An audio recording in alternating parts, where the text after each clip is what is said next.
You ask Tiger to solve. This deals with linear equations with one unknown.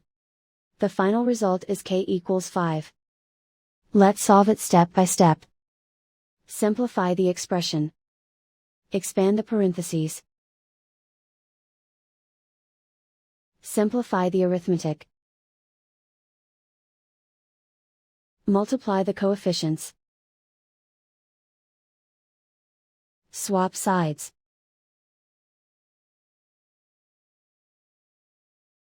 Group all constants on the right side of the equation. Add 56 to both sides. Group like terms. Simplify the arithmetic.